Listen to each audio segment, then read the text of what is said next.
17절에서 20절 말씀입니다. 내가 율법이나 선지자를 폐하러 온 줄로 생각하지 말라. 폐하러 온 것이 아니요 완전하게 하려 함이라. 진실로 너에게 이르노니 천지가 없어지기 전에는 율법의 1.1획도 결코 없어지지 아니하고 다 이루리라. 그러므로 누구든지 이 계명 중에 지극히 작은 것 하나라도 버리고 또 그같이 사람을 가르치는 자는 천국에서 지극히 작다 일컬음을 받을 것이요 누구든지 이를 행하며 가르치는 자는 천국에서 크다 일컬음을 받으리라. 내가 너에게 이르노니 너희 의가 서기관과 바리새인보다 더 낫지 못하면 결코 천국에 들어가지 못하리라. 아멘. 오늘 이 본문을 중심으로 언약을 따라서 29번째 모세의 언약 7번째 시간입니다. 오늘은 복음서에서 모세 언약을 보고요. 그다음에 다음 주는 서신서에서 모세 언약을 보므로 마치려고 합니다. 그렇게 되면 아브라함 먼저도 8번 보고 모세 언약도 8번 보는 내용이 되죠. 복음서에서 율법이라는 단어가 35번 나와요. 그러니까 우리가 성경 공부할 때요. 여러분들 혼자서 공부할 때도 그렇게 보시면 좋아요. 율법 그러면요. 사복음서에서 율법 다 찾아보세요. 35번을 다 찾아보면 구약의 율법은 이런 뜻이구나. 이런 율법을 예수님께서 어떻게 이루어내시구나. 이게 보여요. 그리고 또 서신서에서도 그렇게 율법을 쭉 다 찾아가면요. 율법은 이런 거고 복음은 이런 거구나. 이렇게 보이게 되죠. 그래서 오늘은 이 복음서에서 율법을 35번 다 찾아보면 한 10시간 하면 됩니다. 그런데 평소에 제가 사복음서 할 때 다 낱낱이 이렇게 말씀을 드렸기 때문에 오늘은 징검다리 건너듯이 마태복음서 몇 곳, 누가복음서 몇 곳, 요한복음 몇 곳, 그리고 서신서 한두 곳 이렇게 모세 언약을 마무리하려고 합니다. 물론 다음 주까지 마무리되겠지만요. 오늘 설교는 그래요. 그래서 여러분 산상수훈 그러면 마태복음 5장, 6장, 7장 너무 잘 압니다. 그런데 산상수훈을 예수님께서 말씀하셨을 때는 율법의 의로는 흠이 없다는 자들이 누구죠? 바리새인과 서기관들이거든요. 율법의 의로는 우리는 흠이 없습니다 라는 자들에게 산상수훈을 말씀하셨다고요. 너희들이 율법 지켜서 어렵다고 생각하지? 다들 자타가 인정해요. 바울도 그랬잖아. 나는 율법의 의로는 흠이 없다고요. 율법의 의로 흠이 없다는 그들에게 원래 율법의 뜻이 뭔지 아니? 내가 이 율법을 너희들에게 주었을 때 그리스도의 영이 임한 거거든요. 구약의 모든 선지자들은. 그러니까 예수님께서 율법을 주신 분이에요. 내가 너희에게 이 율법을 주었을 때 그 껍데기 말고 율법 안에 있는 속 알갱이, 율법의 그 중심, 그 하나님의 뜻, 그거 아니? 이걸 물으시는 게 마태복음 5장, 6장, 7장이에요. 그리고 마태복음 5장, 6장, 7장을 어줍지 않게 건드리면요. 간디가 돼요, 간디. 인도의 그 간디. 왜 율법을 실천하는 사람이에요, 그 사람. 산상수훈을 실천하잖아요. 그래서 비폭력, 무저항을 하니까 영국의 식민지를 물리쳤다고요. 인도는요, 지금도 계급 사회고, 지금도 그 종교가 두 큰 시아파니 무슨 파니 해가지고 두 개가 이렇게 크게 나눠져 있는데요. 그걸 하나로 만들어서 한 마음으로 영국의 식민지를 물리친 게 간디거든요. 인도 돈에는요, 제가 본 인도의 돈은요, 전부 다 간디 초상화가 다 들어있더라고요. 그 정도로 모든 인도 사람들은 간디를 존경해요. 뭐 했다고 간디를 그렇게 존경해요? 산상수훈은 어떻게 했다고요? 실천했다고. 그래서 이 간디가 영국 식민지 있을 때에 영국 가서 변호사 공부했어요. 변호사예요. 법 공부해서 변호사 됐는데요. 그때 이런 말을 했대요. 영국에 많은 기독교인들이 있는데 나는 예수는 좋은데 기독교인은 싫다 그랬어요. 왜 그랬을까요? 영국이 예수를 믿는다면, 영국이 정말 예수 믿는 나라라면 다른 나라 뭐 하면 안 돼요? 식민지배하면 안 되잖아요. 그러니까 나는 너희들 보니까, 내가 성경을 보니까 기독교인이라면 너희 그렇게 살면 안 되잖아. 그러니까 나는 예수는 좋은데 나 기독교인들 싫어. 그랬단 말이에요. 그러니까 이 산상수훈이라는 게 정말 그냥 실천만 해도 인도를 통일하고 영국 식민지에서 독립시키는 능력이 나온 게 산상수훈이잖아요. 근데 이걸 오늘날 다시 천국 복음이라 그러고 또 다시 잘못 적용해버리면요. 이걸 다시 잘못 적용해버리면 어떤 일이 일어나느냐. 예수를 믿지 말자는 운동이 얼마든지 일어날 수 있어요. 그래서 마태복음 5장, 6장, 7장은 율법을 지켜서 나는 아무 흠이 없다라는 사람에게 진짜 율법을 쫙 비춰버리는 거예요. 마치 시내산에서 모세가 두 돌판을 들고 금송아지 섬기는 자들에게 쫙 비추면 어떻게 돼요? 다 죽어버린 것처럼. 그러니까 예수님께서 율법의 진짜 뜻 의미를 율법으로 나는 죄가 없어요. 나는 거룩해요. 나는 율법 다 지켰어요. 나는 의로워요. 라는 자들이 누구라고요? 서기관과 바리새인들이잖아요. 그들에게 율법을 쫙 비춰버리니까요. 무슨 일이 일어났어요? 마태복음 8장을 한번 보시죠. 마태복음 8장 한번 보세요. 예수께서 산에서 내려오시니, 산에서 마태복음 5장, 6장, 7장을 가르치셨기 때문에 산상수훈, 보배로 말씀, 산상보훈 그렇게 말하는데요. 마태복음 5장, 6장, 7장 딱 끝나는 순간 예수께서 산에서 내려오시니 수많은 무리가 따르니라. 한 나병 환자가 나와 절하며 이르되, 이번 나병 환자는요, 접촉만 하면 접촉된 자가 부정하게 된다고요. 나병 환자가 나와 절하며 이르되, 주여 원하시면 저를 깨끗하게 하실 수 있나이다 하거늘 예수께서 손을 내밀어 그에게 대심히 이르시되, 내가 원하노니 깨끗함을 받으라 하시니 즉시 그의 나병이 깨끗해진지라. 이 나병은요, 앉으면 그게 앉은 자리가 부정해요. 나병 환자는 성전에 못 나가요. 성전에 나갈 수가 없어요. 나병은 부정하기 때문에. 사람들과 악수도 못해요. 마을에 살지도 못해요. 마을에서 쫓겨나야 돼요.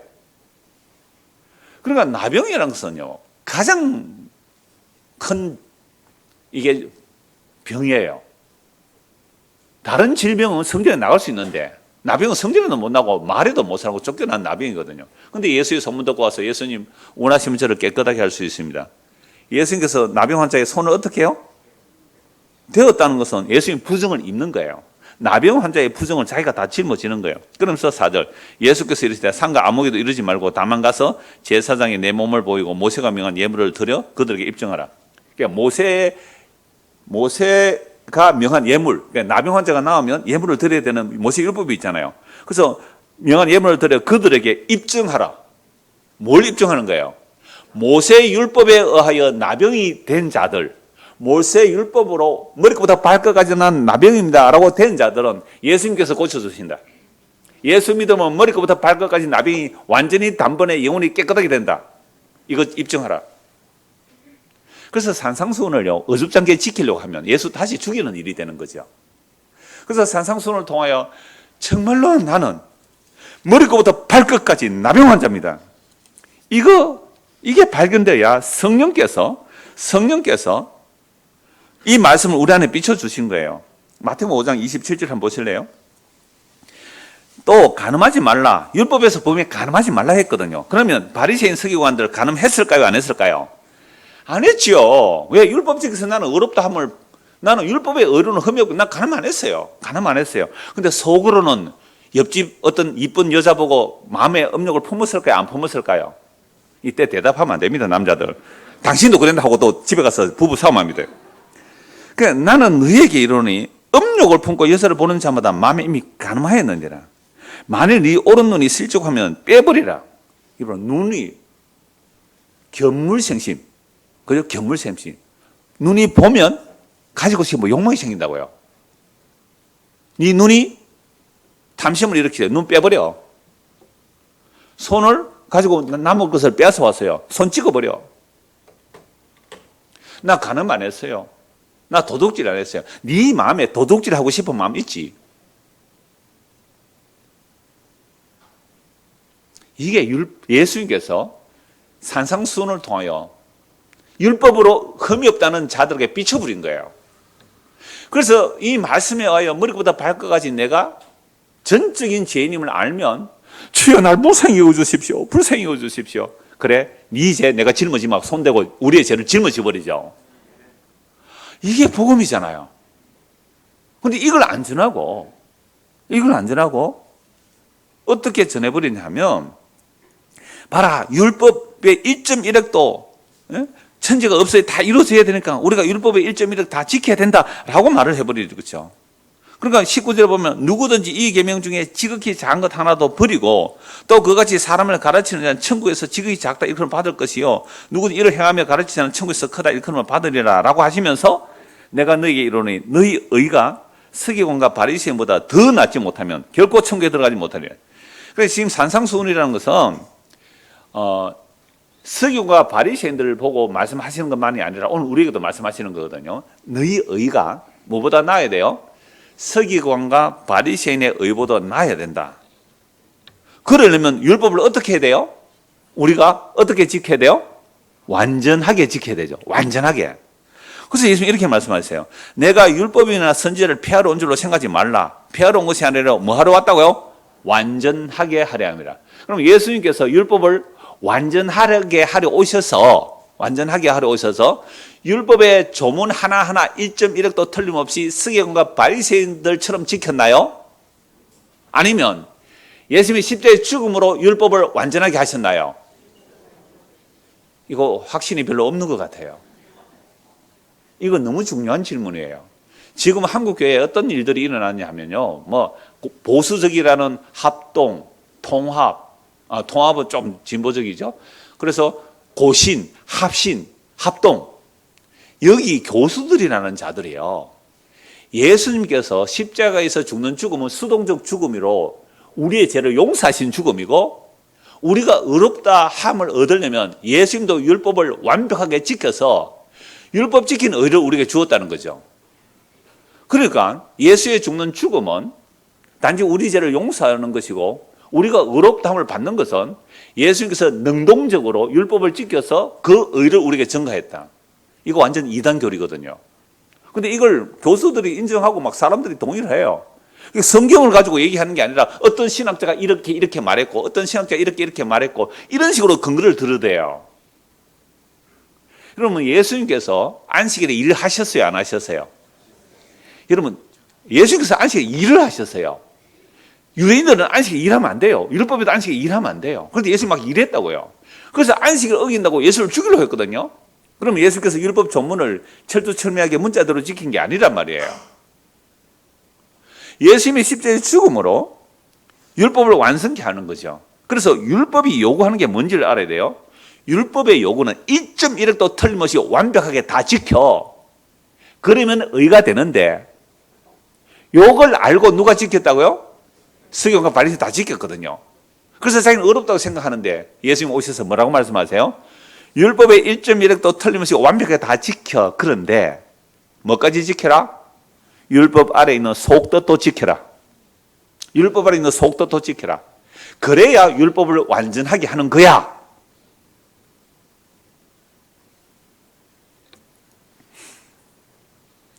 그러니까 예수님께서 이 산상수훈을 주신 말씀은 너희들의 의가 뭐보다 나아야 된다고요? 서기관과 바리새인의 의보다 나아야 된다는 거죠. 그래서 로마서 다음 주에 보겠습니다만은 율법 외에 하나님이 한 의가 나타났습니다. 예수를 믿음으로 의롭다는 받는 것이 로마서 3장에 나오고요. 로마서 10장에 보면 유대인들이 하나님의 의를 알지 못하고 자기 의를 세우려고 열심히 하나님의 의에 복종하지 않으더라. 하나님의 의라는 것은 율법 외에 예수를 믿음으로 의롭다는 받는 이것이 하나님 원래 원하는 의가 되는데, 이 의를 버려두고 자기들이 율법 지켜서 의롭다는 그 의를 위하여 달려가니까 하나님의 의를 복종 안 해요. 이건요, 이방인의 우리도 마찬가지예요.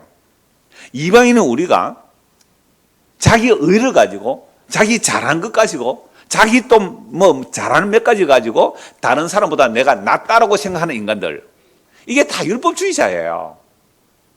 우리 양심에 나는 네보다 낫다는 그런 생각을 가지고 있는 거, 이거 다 율법주의자예요. 이런 자들은 예수 못 믿어요.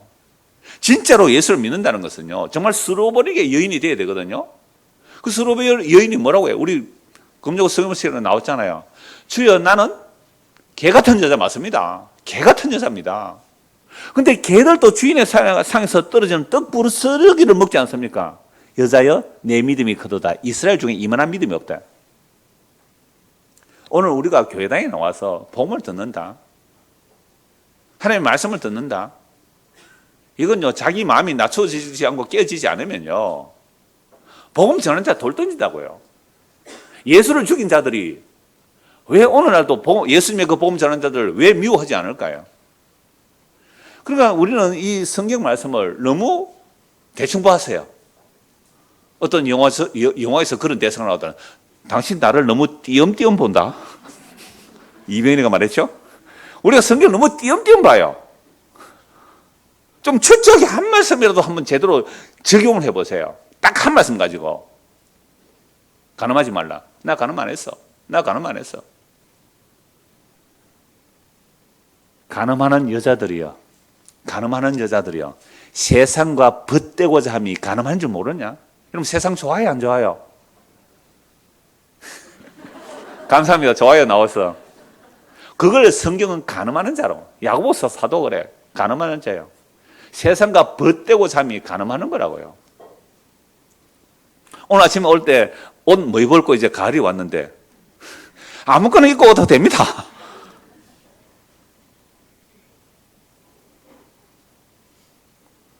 오늘 보면 다시 볼게요. 17절. 17절만 내가 율법이나 선지자를 폐하러 온 줄로 생각하지 말라. 폐하러 온 것이 아니요 완전하게 하려. 그럼 완전하게 한다는 것은 어떻게 완전하게 할까요? 그래서 이 말씀을 할 때에 너희의 의가 서기관과 바리새인의 의보다, 서기관과 바리새인 그 시대 최고의 의였거든요. 그러니까 이 서기관과 바리새인의 의라는 것은 율법을 지킬 뿐만 아니라 율법의 부치까지 다 지켰거든요. 그러니까 자기들은 뭐라고요? 율법의 의로는 흠이 없다 라는 자들이 예수의 말을 들으니까 예수는 정말로 미친 사람이고, 미친 사람이란 거죠. 미친 놈이고, 예수는 귀신 들린 자고, 예수는 사마리아인이고, 예수는 때려 죽여야 하나님의 영광이라고 믿는 자들이 누구였다고요? 서기관과 바리새인들이에요. 서기관과 바리새인들이에요. 어느 날 우리가 가지고 있는 어줍지 않은 의들이 있잖아요. 그걸 막 공격해 보세요. 미워한다고요. 왜? 내가 목사님은 말이지, 내가 이렇게 헌신충성했는데 알아주지도 안 하고 말이지. 이 서기관과 바리새인의 의가 예수를 죽였다고요. 바울도 바리새인 아닙니까? 바리새인 중에 바리새인 아닙니까? 바울이. 그래서 예수는 이단의 개수고 예수 믿는 인간들 다 잡아 죽이는 것이 하나님의 영광인 줄 알았다고요. 우리 안에 작은 의라도 하나 있다면, 난 다른 사람보다 나아라는 그 의가 있다면 그 의가 예수를 때려 죽이는 죄란 말이에요. 그런데 어떻게 교회에서 자기 의 자랑하기 대회라 해요. 자기 의 자랑하기라. 교회 아닌 거죠, 그게. 그래서 율법의 의로 흠이 없다는 자들이 율법을 완성하러 오신 예수를 살해해버렸습니다. 율법을 지켜서 의롭다고 하는 자들이 율법의 완성자인 예수를 죽여버렸어요. 왜 그랬을까요? 마태복음 7장 보십시오. 마태복음 7장 11절입니다. 너희가 악한 자로도 좋은 것을 줄 줄 알거든 하물며 하늘에 계신 너희 아버지께서 구하는 자에게 좋은 것을 주지 않겠느냐. 우리가 악한 자라도 자기 자신에게 좋은 걸 주려고 하죠. 그런데 하늘에 계신 아버지께서 구하는 자에게 좋은 것을 주지 않겠느냐. 이 구하라 찾아라 두드려 이 말씀이잖아요. 아들이 떡을 다 돌을 누가 주겠습니까? 생선 다른데 누가 뱀을 주겠습니까? 우리가 악한 자로 자기 자식에게 좋은 것을 줄 줄 아는데 하물며 하늘에 계신 너희 아버지께서 구하는 자에게 좋은 것을 주지 않겠느냐 이 말씀을 하시죠. 그러면서 결론입니다. 그 말씀의 결론이 12절이죠. 같이 읽을까요? 그러므로 무엇이든지 남에게 대접을 받고자 하는 대로 너희도 남을 대접하라. 이것이 율법이요 선지자라. 율법과 선지자는 간단해요. 내가 어떤 사람에게 대접받고 싶은 대로 그렇게 대접하면 돼요. 여러분 교회 왔어요. 여러분들 교회 와서 어떤 대접 받고 싶어요? 네, 교회 와서 대구서까지 와서 어떤 대접 받고 싶어요? 아이고 대구서까지 오셨어요. 아이고 차비도 많이 들 텐데 고생하셨습니다. 이런 대접 받고 싶어요? 그러니까 우리가 어떤 대접을 받고 싶은 마음이 있다면 네가 상대방에 그렇게 대접하라는 거죠. 남편들이요 집에 갔는데 아내에게 대접 받고 싶어요? 말도 못하죠. 우리는 요즘 뭐 하도 여성 상위 시대가 돼가지고. 그럼 가서 내가 아내에게 대접받고 싶은 대로 내가 대접하면 돼요. 아내들이요 남편에게 대접받고 싶어요? 아예 대접 안 받고 싶군요. 여러분들은. 그러면 아내가 남편에게 대접받고 싶은 대로 아내가 먼저 대접하면 되잖아요. 우리 중고등부 학생들 청년들이요 부모님에게 대접받고 싶은 마음이 있어요? 그렇게 대접하면 되는 거예요. 이게 율법과 선지자라 그랬거든요. 이것 안에 율법과 선지자가 말하는 단 말이에요. 그런데 이렇게만 그것이면 윤리 도덕이 되어버려요. 그러면 진짜로 대접이 뭐냐 말이에요. 대접이 뭐냐. 그래서 구하고 찾고 두드리는 자에게 아버지께서 좋은 것을 주시는데 이 좋은 것이 누가복음 11장에서는 뭐라고 해요? 성령이죠. 그러니까 우리가 하나님께 구하는 거예요. 구했더니 하나님께서 우리에게 대접을 해주셨네요. 우리가 하나님께 구하고 찾고 두드렸더니 하나님께서 뭘 주셨다고요? 우리를 대접해 주세요. 대접. 내가 구하고 찾고 두드렸는데 내가 원하는 건 안 주고 뭘 줘버렸어요? 성령을 주셨잖아요. 이 성령을 주셨다는 말은 예수님을 주셨다는 말이에요. 십자가로 하나님의 약속을 다 이루신 예수님을 우리에게 주셨다. 이게 성령 주신 거예요. 그러니까 성령이 임하게 되면요, 이제 대접 받아서요, 하나님께서 우리에게 가장 큰 대접이 뭐예요? 자기 아들 주신 거 아니에요. 그 자기 아들을 주셨다는 것을 어떻게 알고 믿게 하느냐? 성령을 주시는 거예요. 그래서 나는 돈 달라고, 건강 달라고, 목사 같으면 교회 시켜달라고 기도했더니 세상에 건강도 안 주고 돈도 안 주고 교회 부흥도 안 시키고 뭐를 줘버려요? 성령을 보내시죠. 성령 보내면 그동안 기도한 게 뭐였어요? 나의 탐심이며 나의 우상숭배라는 죄임을 알고 회개하고 예수님 믿거든요. 그러면 예수 믿게 되면 나는 부자 안 돼도 괜찮고 병들어 죽어도 괜찮고 나 교회 부흥 안 돼도 괜찮고 예수님이 나의 전부입니다. 요게 하나님이 우리를 뭐 해주신 거예요? 대접해 주신 거예요. 이런 대접 받고 싶어요? 안 받고 싶어요? 우리 차남식 성도님 받고 싶어요? 안 받고 싶어요? 이런 대접?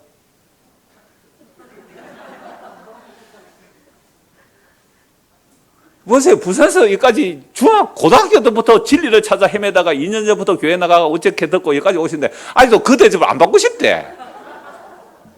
그러니까 보세요. 우리의 본성상 예수님이 우리를 대접해주는 이 대접을 받고 싶어하는 사람이 없다는 거예요. 그래서 율법과 선지자는 하나님께서 우리에게 좋은 것을 대접해 주시는 거거든요.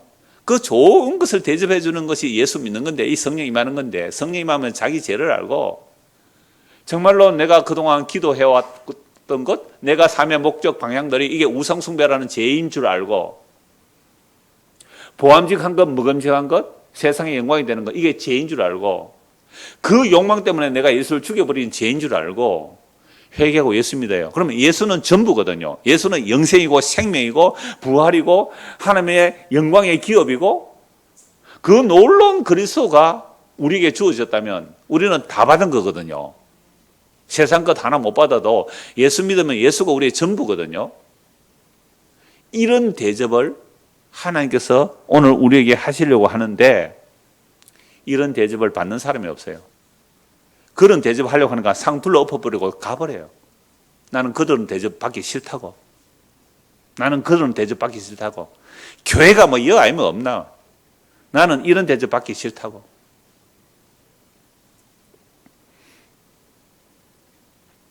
그래서 하나님께서 우리에게 대접해 주신 것은 예수님을 선물로 주신 것이고 그리스도의 영을 우리에게 부어주셔서 이제 복음의 대접을 받았어요.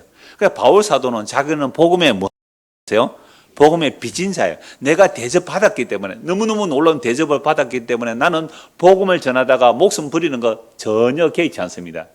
복음 전하다가 목숨 버리는 거 이건 내가 대접받았기 때문에 나는 대접할 뿐입니다. 그래서 진짜 대접은 여러분들 뭘로 대접해 진짜 대접한 거예요? 예수를 나눠 드리는 거예요. 내가 예수를 선물로 받고 이게 너무 좋아서 이 예수를 여러분들에게 소개하는 이게 뭐예요? 대접하는 거예요. 그러니까 저는 지금 여러분들에게 무슨 대접을 하고 있어요? 예수를 여러분들에게 대접해드리고 있는 거예요. 그러니까 오셔서 여러분 뭘 받아가시면 여러분 대접 받은 거예요? 예수를 받아가시면 대접 받은 거예요. 무슨 다른 대접 받으려고요? 무슨 다른 대접 받으려고요? 마태복음 11장 보십시오. 마태복음 11장 13절입니다.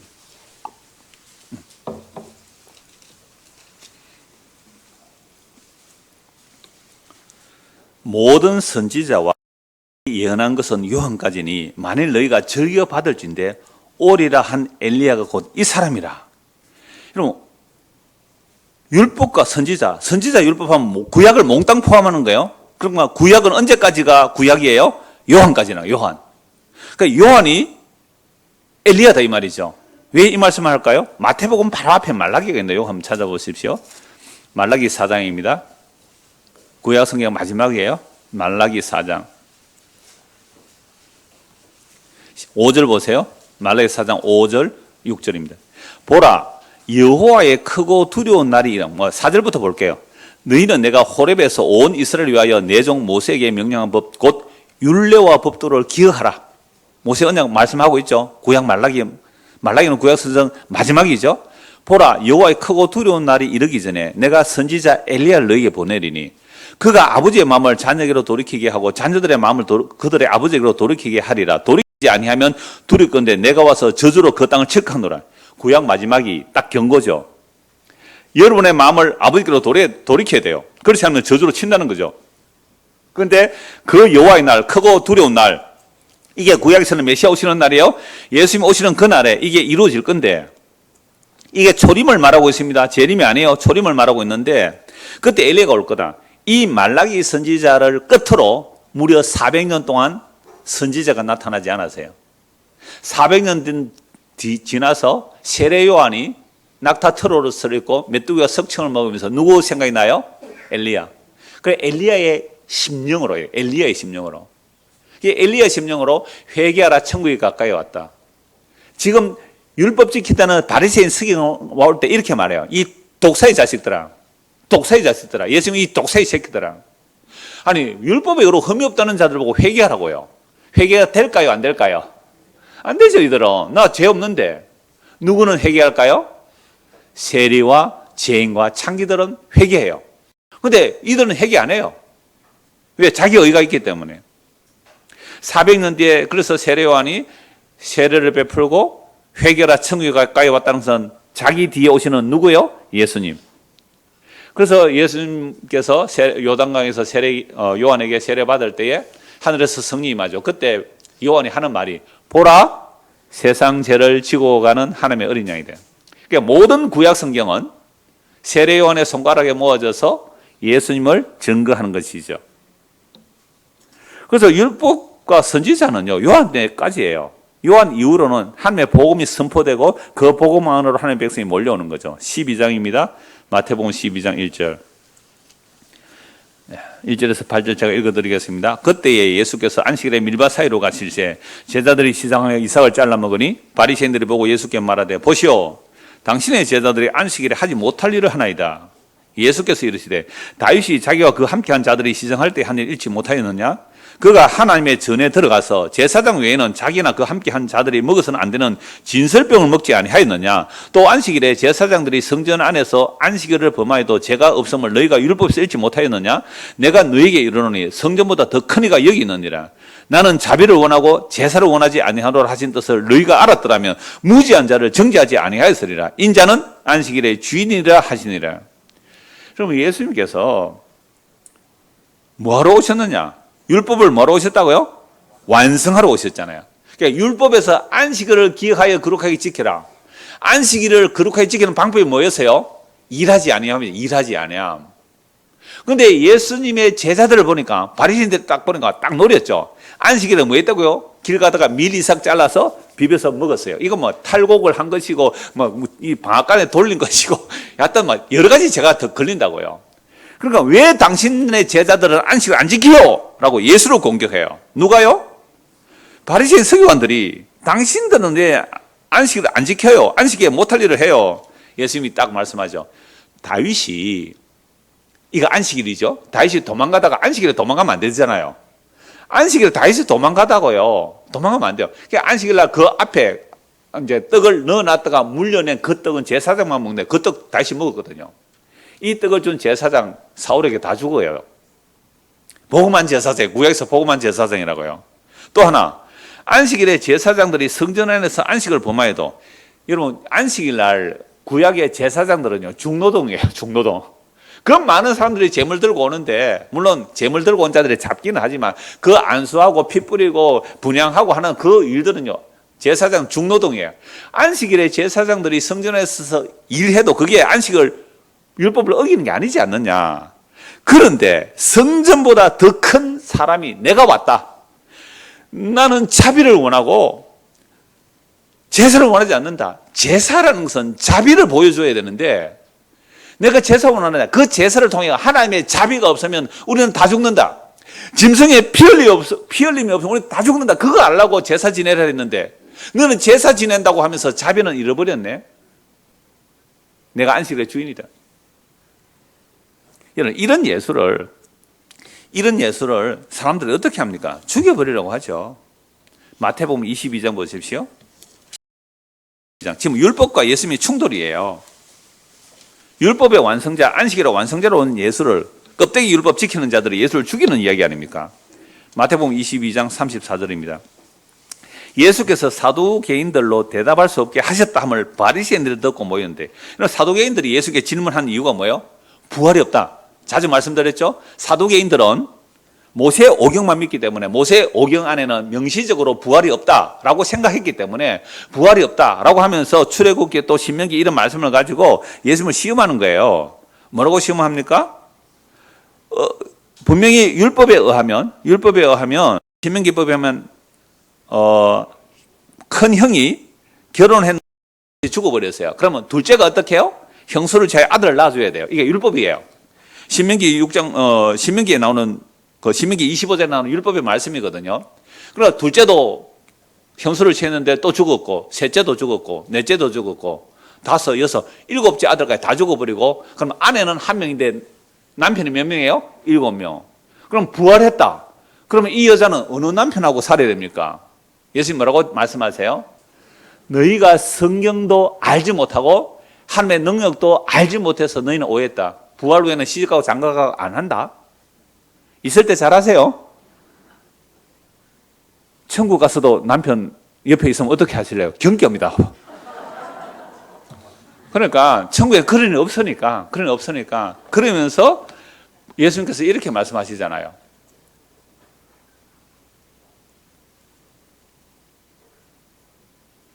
부활이 없다는 그들에게 예수님은 출애굽기에서 부활을 전개해버리죠. 여호와 하나님은 아브라함의 하나님, 이삭의 하나님, 야곱의 하나님인데 그들은 다 죽었잖아요. 근데 하나님은 죽은 자의 하나님이 아니라 산 자의 하나님이다. 아브라함과 이삭과 야곱이 이미 다 죽었지만 하나님의 언약 안에는 살아있다는 거예요. 그러니까 예수님께서 나사로를 살려내실 때 내가 부활이며 생명이다라고 했죠. 우리 중고등 학생들 배웠죠? 내가 부활이며 생명이다. 예수 안에 있는 자는 나사로가 죽었는데도 죽은 게 아니고 뭐요? 잔다. 잠언이 지금 잔다. 이미 안식 얻었기 때문에 잠 오는 거예요 지금. 내가 잔다 그러잖아. 죽은 거 아니라요. 그러니까 우리가 오늘 예수 믿는다는 것은 예수 믿고 죽었는데요, 우리는 죽었다가 안 그러고 뭐예요? 하나님의 안식 안에 들어갔다, 영생 안에 들어갔다 이렇게 말하잖아요. 그러니까 예수님이 부활을 아브라함과 이삭과 야곱으로 부활을 전개해버려요. 그리고 사두개인들이 이 말을 듣고 부활 없다 하다가 아브라함, 이삭, 야곱은 하나님의 약속 안에 살아있다는 이 말을 듣고 더 이상 질문을 못해요. 부활 없다라는 그 논리가 깨어져 버렸죠, 예수님 앞에서. 그래서 이 사두개인들이 이제 물러가니까 사두개인들보다 율법을 더 잘하는 사람이 누구예요?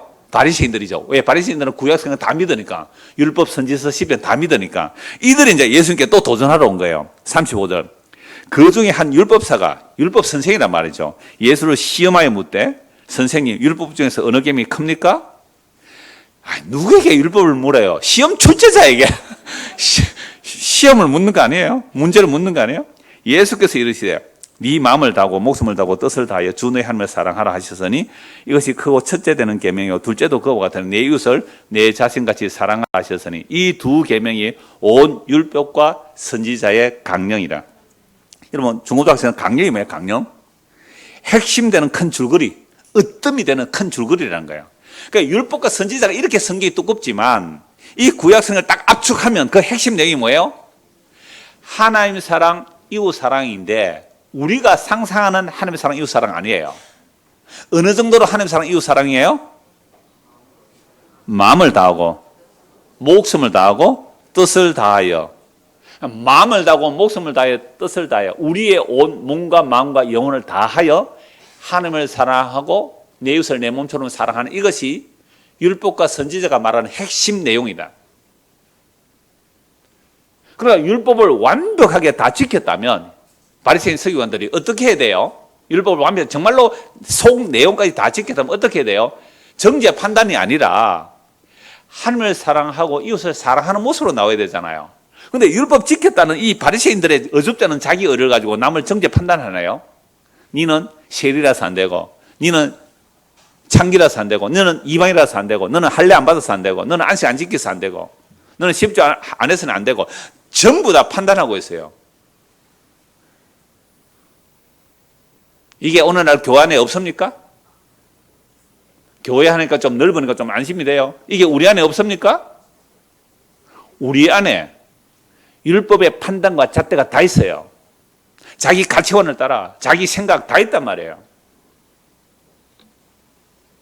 그래서 성령께서 우리 안에 오셔서 말씀을 가지고 쫙 삐쳐주셔야, 주여 나는 머리끝부터 발끝까지 나병 환자가 많습니다 라고 할 그때에 그 사람은 뭘 알게 되는 거예요? 주의 자비가, 주의 용서가, 십자가의 피 흘림으로 나를 완전케 하셨다는, 율법에서 완전케 하셨다는 그 율법과 선지의 핵심이 예수 그리스도의 십자가라는 거예요. 그러니까 모든 율법과 선지자를 다 이뤘다는 자리가 어디예요? 십자가 아닙니까? 그래서 십자가만이 마음을 다하고 뜻을 다하고 목숨을 다하여 하나님을 사랑한 것이고, 그 십자가만이 마음을 다하고 목숨을 다하여 뜻을 다하여 어디예요? 십자가예요. 그래서 십자가만이 어느 인간이 마음을 다하고 뜻을 다하고 목숨을 다하여 하나님을 사랑한 것이고, 어디 있습니까? 그 십자가만이 마음을 다하고 남을 정죄하기 바빴지. 23장 23절입니다. 23장 23절.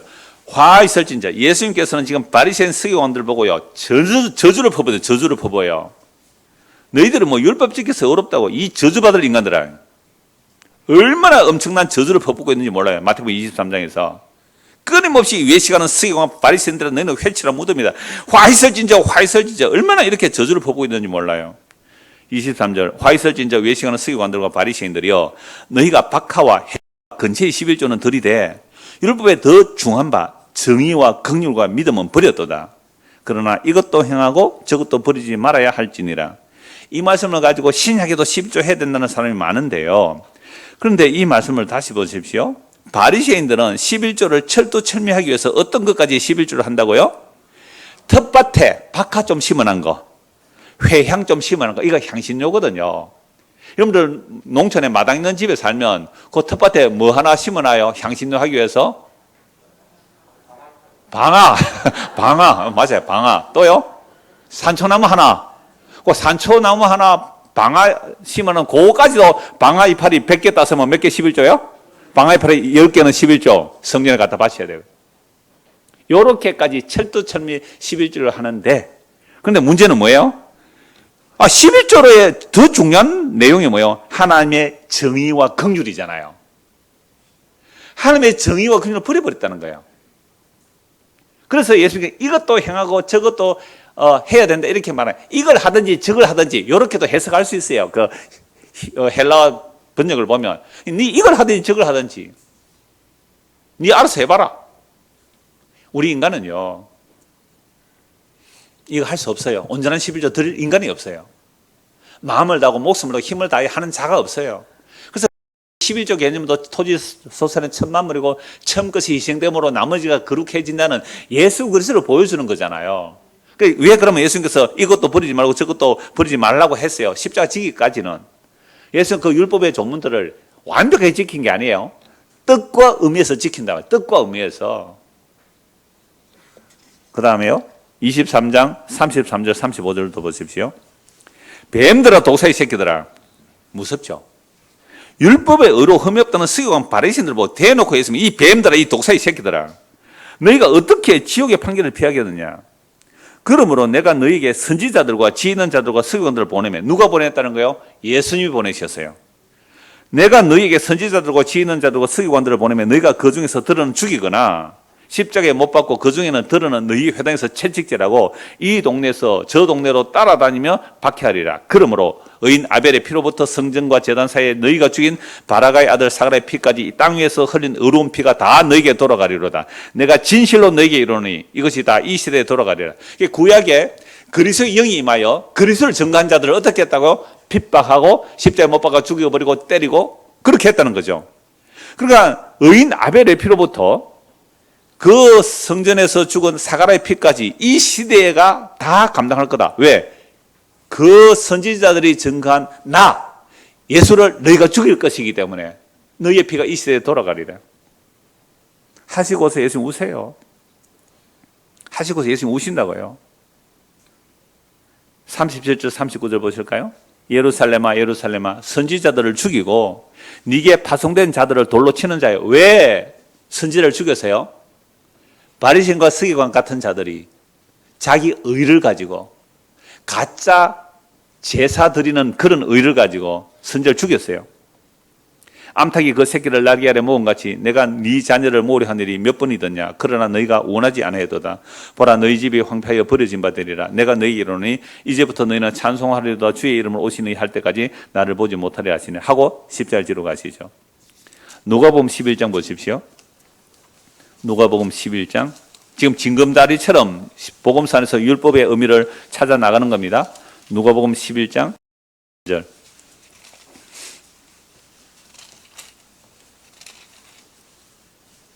화 있을진저 너희 바리새인들이여 너희가 회당의 높은 자리와 시장에서 문안받는 것을 기뻐하는도다. 화 있을진저 너희여 너희는 평도장 무덤 같아서 그 위를 밟는 사람이 알지 못하느니라. 예수께서 계속 이 서경 바리새인들의 저주를 막 말씀하고 있죠. 그러니까 물론 누가복음에서 바로 앞에 이제 11조에 관한 말씀도 나옵니다. 45절 보세요. 한 율법 교사가 예수께 대답을 때 선생님 이렇게 말씀하시니 우리까지 사잡아서 모욕합니다.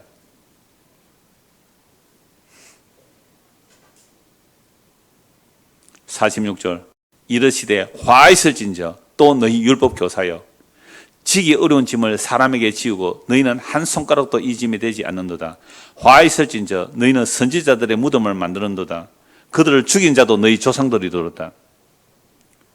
이와 같이 그들은 죽이고 너희는 무덤을 만드니 너희가 너희 조상이 행한 일에 증인이 되어 옳게 이르는도다. 그러니까 이들이 하는 말이 우리는 뭐 조상시대에 우리가 옛날 조상시대에서 우리는 예수를 안 죽였을 거다라고 하니까 아니라 아벨의 피로부터 사울의 피까지 이 시대가 감당하라 이 말씀하신 거거든요. 결국 선지자를 죽인 자들이 누구이며 예수를 죽이는 자들이 누구입니까? 나는 죄인이 아닙니다 하는 자들이에요. 나는 율법을 다 지켰습니다 하는 자들이에요. 나는 예수 필요 없어도 예수가 없어도 나는 내 의로 살 수 있습니다 라는 자들입니다. 이걸 성경은 자기의라고 합니다. 우리 안에 자기의가 없는 인간은 한 명도 없습니다. 저 안에도 있고 여러분 안에도 있습니다. 이거 부인할 인간은 한 명도 없습니다. 나는 정말로 전적인 죄인입니다 라는 자, 물론 하나님의 은혜로 고백은 할 수 있습니다. 근데 그런 자에게 한번 자존심 한번 건드려 보세요. 가만히 있는지 정말 죽었는지 짝대기로 한 쿡쿡 찔러보세요. 뭐지? 내가 가만히 있으니 가만히 뛸 줄 아나? 반드시 나옵니다. 언제까지요? 네, 죽을 때까지. 그래서 죽여버립니다. 하나님께서. 그래서 죽여버리는 거예요. 우리의 육을 왜 죽이는지 아시겠어요? 우리의 육이 있는 한 끊임없이 그 옛자가 튀어나오기 때문에. 그래서 우리의 옛자로 완전히 십자로 죽였지만 역사 속에서 완전히 죽는 순간, 생물학적 죽음을 탁 죽는 순간 하나님은 이제야 내가 성공했다. 이제야 성공했다. 저 인간 저거 이제야 성공했다. 너 복된 죽음이야. 누구든지 지금 이후로 그리스도 안에 죽는 자는 복이 있도다. 성도의 죽음을 주께서 귀하게 보신다. 여러분 성경 이런 거예요. 그러나 바울은 하루도 빨리 죽기를 원했죠. 하루도 빨리 죽기를 원했죠. 바울은요 죽기 직전까지 자기네 두 개가 싸우는 것을 봤어요. 옛자와 자기가 싸우는 걸 봤어요. 하나님 나 빨리 죽고 싶어요. 빨리 죽고 싶어요. 내가 빨리 죽고 그 영광의 나라에 빨리 하루 빨리 가고 싶어요. 그런데 내가 못 죽는 이유는 하나님께서 맡겨주신 이 사명 일 때문에 내가 못 죽는 거군요. 그러면 내가 주님께서 죽으라 할 때까지 내가 복음 전하다가 갈 이게 바울이잖아요. 한때는 율법의 의로 흠이 없다고 할 때 예수 믿는 사람 잡아 죽이는 바울이었죠. 부활하신 주님 만나고 나니까 세상에 눈이 멀어버렸어요. 자기가 지금까지 본다는 게 다 어둠이었다는 거예요. 자기가 율법을 다 알고 지켰다는 게 전부 다 장님이었어요. 그 율법을 가지고 사람들을 잡아 죽이는 일을 한단 말이에요. 율법은 하나님의 긍휼을 원하는 것인데 율법을 가지고 잡아 죽이는 일을 했다. 이게 모세 율법의 한계예요. 모세 언약으로 살자가 한 명도 없습니다. 그래서 율법은 우리를 제한해 가두는 것이고 죄를 알게 하는 것이고 그래서 예수를 믿게 하는 게 율법인데 그 율법을 지켜서 자기 의로 삼고 예수님께 안 나가는 자들 이걸 복음서에서 드러내고 있고요. 이걸 다음 주 서신서에 보면 더욱 명확하게 설명하고 있습니다. 그래서 사복음서의 해석이 서신서들이에요. 사복음서의 해석이 서신서들이라고요. 사도들이 성령이 임하여 복음의 내용을 이야기하는 겁니다. 율법이 뭔지 복음이 뭔지. 요한복음 1장 17절입니다. 요한복음 1장 17절.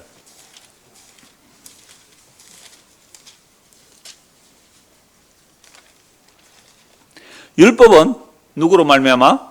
모세로 말미암아 주어진 것이요. 은혜와 진리는 예수 그리스도로 말미암아 온 것이라. 그러니까 아브라함 언약을 먼저 말씀하시고 일반적 은혜 언약을 말씀하시고 모세 언약을 주셨어요. 그러니까 모세 언약을 통해 우리 모두는 다 죄인이다. 그러니까 하나님의 은혜와 진리신 예수 그리스도가 아니면 안 된다. 이거 알게 하려고 율법을 주신 거 아닙니까? 7장입니다. 요한복음 7장 19절.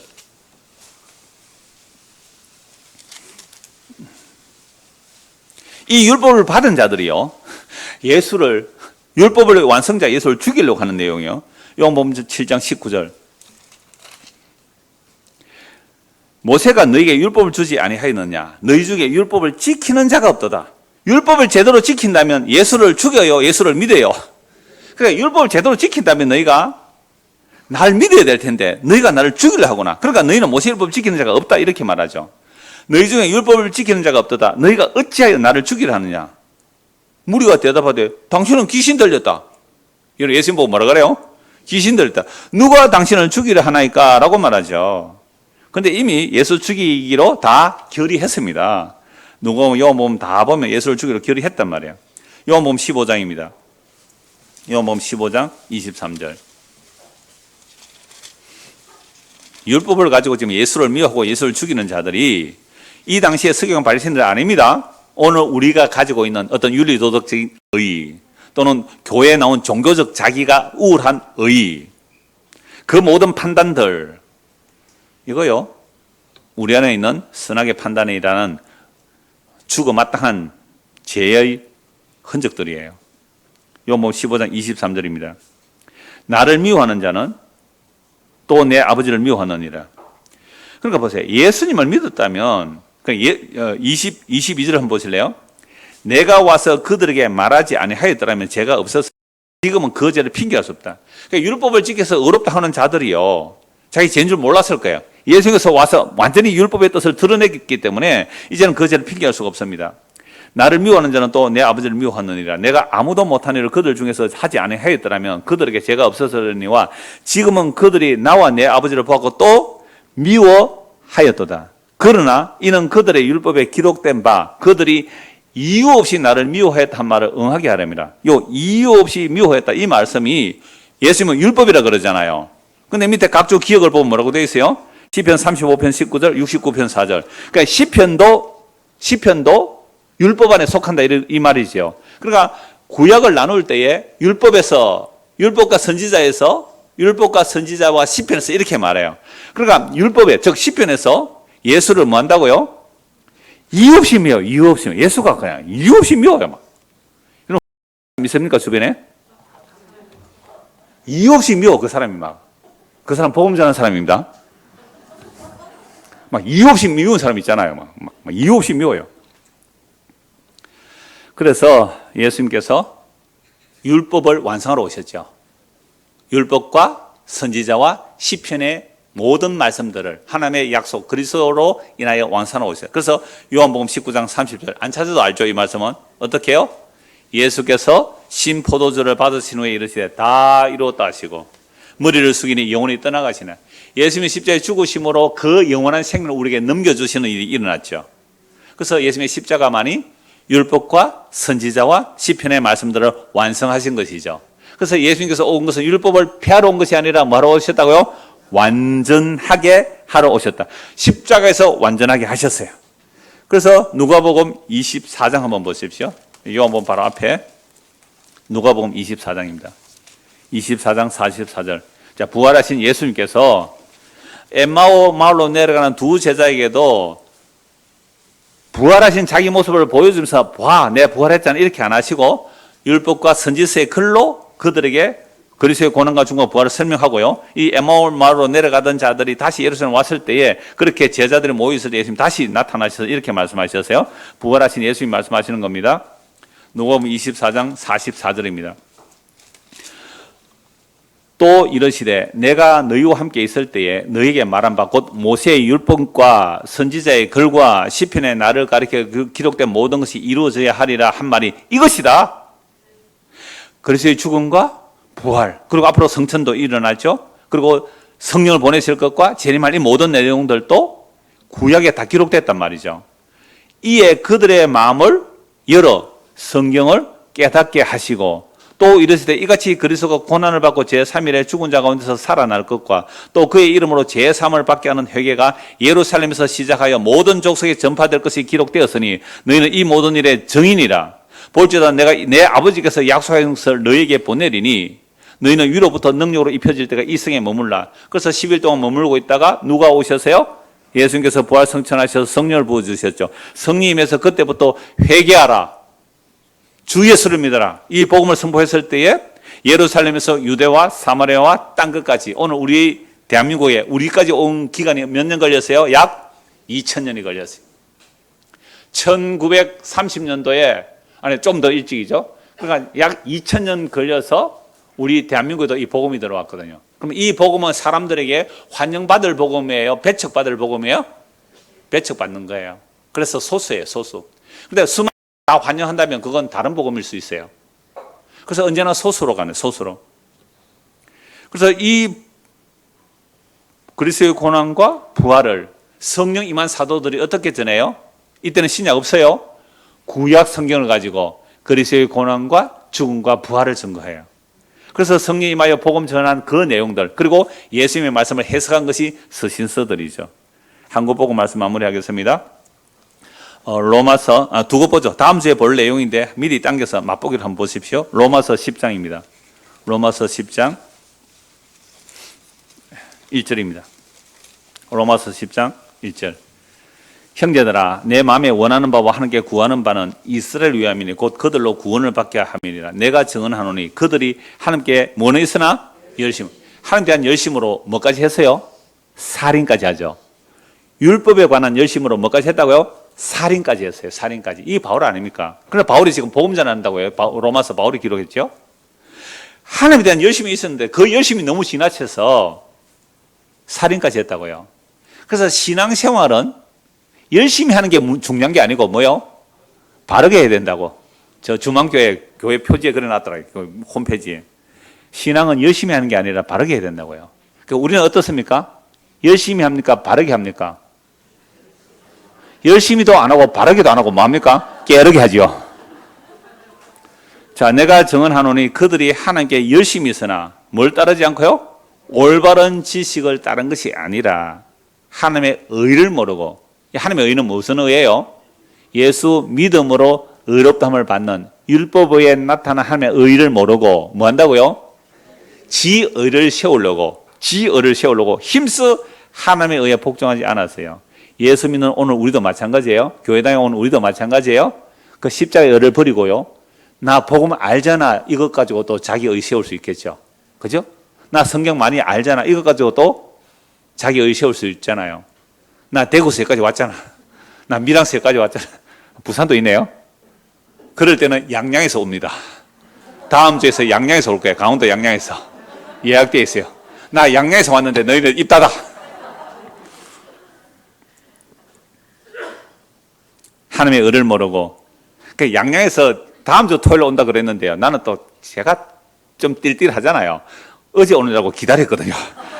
안 오셔. 주님이 약속을 바꾸셨나 이래서 카톡 문자를 보니까 세상에 26일로 돼 있더라고요. 나 20일로 알았거든요.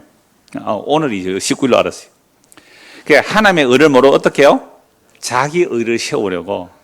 그러니까 실수를 좀 해야 자기 의가 안 세워져요. 지 핑계 또 됩니다.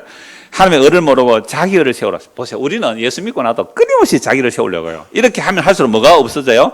하나님의 의는 복종하지 않아요. 하나님의 의는 예수 믿음으로 의롭다함을 받는 길에서 점점 멀리 떨어져 나가겠죠. 4절 같이 읽읍시다. 그리스도는 모든 믿는 자에게 의를 이루게 하여 율법의 마침, 율법의 완성 어디 있어요? 십자가에서. 그리스도는 모든 믿는 자들에게 믿음으로 의롭다함을 받는 이 의를 이루게 해요. 율법 외에 나타난 하나님의 의를 이루기 위해서 십자가에서 죽으시면서 다 이루었다, 다 마쳤다, 다 끝냈다. 예수 믿고 살면 이게 율법의 완성이에요. 로마서 13장 한국 보고 말씀 마무리합니다. 13장 8절. 피차 사랑의 빛 외에는 아무에게도 아무 빛도 지지만 이 사랑의 빛이 뭐예요? 복음의 빛이에요. 그러니까 바울은 이 복음의 빛을 막 갚잖아요. 우리는 갚아야 되죠, 마땅히. 복음의 빚진 자니까 복음을 갚는 게 마땅해요. 그래서 이거 사랑이라고 해요. 피차 사랑의 빛 외에는 아무에게도 아무 빛도 지지 말라. 남을 사랑하는 자는 율법을 다 이루었느니라. 율법의 요구 뭐라고요? 마음을 다하고 목숨을 다하고 힘을 다하여 주 너의 하나님을 사랑하고 이와 같이 똑같이 내 이웃을 내 몸처럼 사랑하는 게 율법의 완성이죠. 간음하지 말라, 살인하지 말라, 도둑질하지 말라, 탐내지 말라 한 것과 그 외에 다른 계명이 있을지라도 내 이웃을 내 자신과 같이 사랑하라 하신 그 말씀 안에 다 들어있죠. 내 이웃을 사랑하는데 이웃을 도둑질할까요? 이웃을 사랑하는데 간음할까요? 이웃을 사랑하는데 탐낼까요? 사랑은 이웃에게 악을 행하지 아니하나니 그러므로 사랑은 율법의 완성입니다. 그러니까 결국 예수님께서 율법을 완성하러 오셨는데 무엇으로 율법을 완성하셨다고요? 십자가죠. 왜 십자가가 율법의 완성입니까? 우리가 연약할 때에 로마서 5장 6절, 우리가 죄인되어 있을 때 로마서 5장 8절, 우리가 하나님과 원수되어 있을 때에 로마서 5장 10절. 하나님이 우리를 사랑하신 그 사랑의 확정이 예수 그리스도의 십자가이기 때문에 그 십자가가 하나님이 우리를 사랑한 사랑의 확정입니다. 그래서 우리가 그 사랑을 받았단 말이에요. 그 사랑을 받았다면, 율법이 완성된 사랑을 받았어요. 그 십자가 사랑을 받았다면 나 같은 죄인이 용서함 받았기에. 그런데 옆에 보니까 당신도 이런 용서를 받았어요? 네, 그래요. 그러면 서로 뭐 하는 거예요?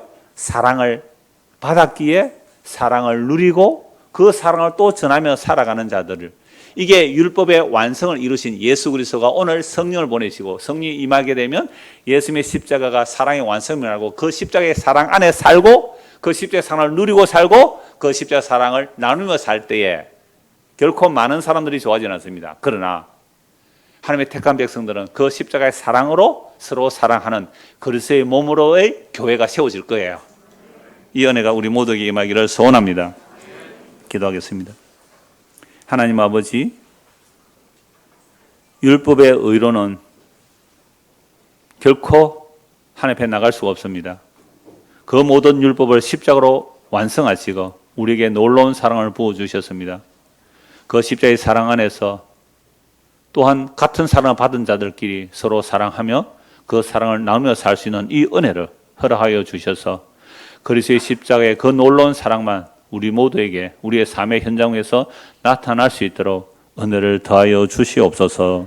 예수 그리스도 이름 받들어 기도드리옵나이다. 아멘.